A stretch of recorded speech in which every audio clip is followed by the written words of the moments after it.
Kirk here, John David Kirk, coaching, consulting, closing conversions, all the good stuff, the mastery of the basics, the deals, right? How to do the deals. That's what we're here to talk about. So, welcome to my school.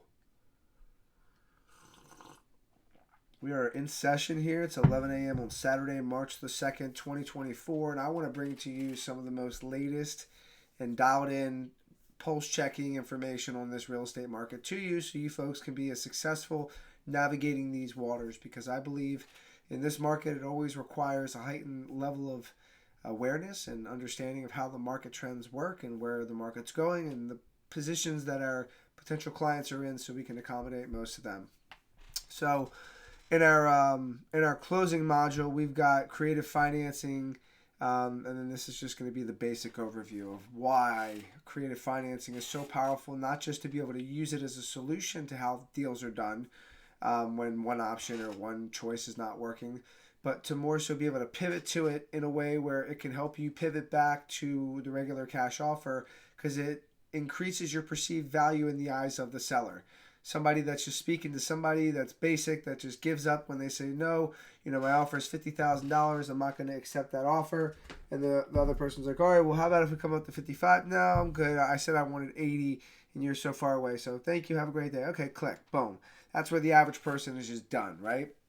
The master closer is always going to be able to overcome that objection and just kind of relate and just, make it like it's like two best friends just having a conversation, just trying to talk through things instead of me competing to try and get your business, right? Like I've already, in my mind, the way I'm speaking to my sellers is as if I've already earned the business, and I'm going to talk them through this situation of self-discovering what they need to do in order to solve this problem, and just like, yeah, that's right.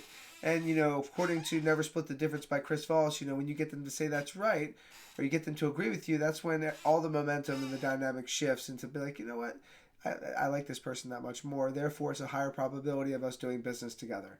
So knowing that and having the ability to pivot with creative financing and go from a cash transaction conversation over to a long-term payment conversation where the transitional question is, okay, I totally understand, Mr. Seller or Mrs. Seller. If we if we are able to give you what you were looking for, or even more than what you were looking to get, how much time would you give me to pay that off?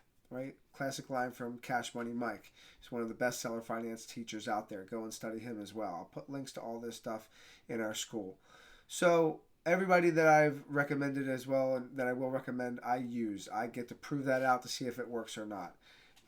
So using this to shift has gotten me so many cash deals, even though it hasn't turned into creative financing. Just the fact that I knew how to have that conversation about creative financing made me that much more deadly over the phone. It's like a sniper or a soldier, warrior going into battle, having another type of gun or another type of tool in your belt that you can use to crack codes whenever you get presented with new opportunities that you need to overcome, and inevitably they will come. Trust me when I tell you.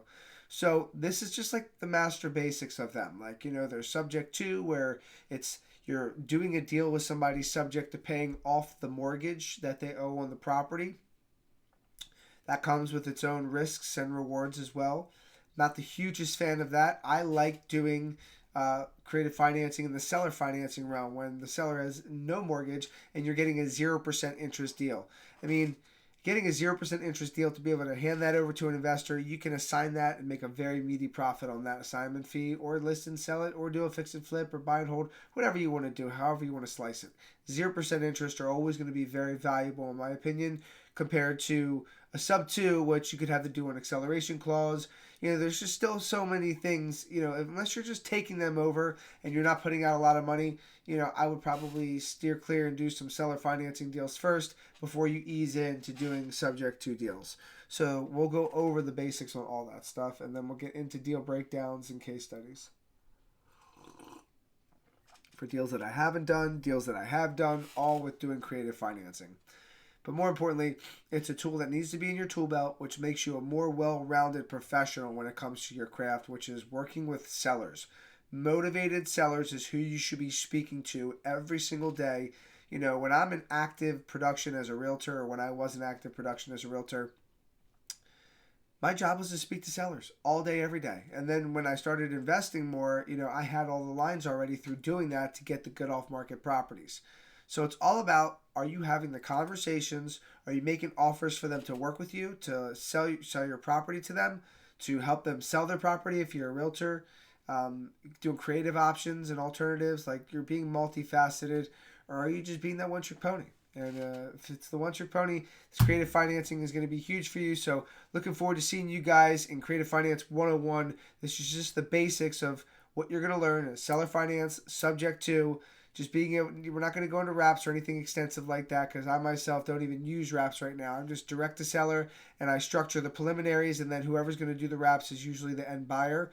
So this is going to be focused more so around just getting deals done, dispositioning it to the right person, and turning a quick profit. See you guys in the next one.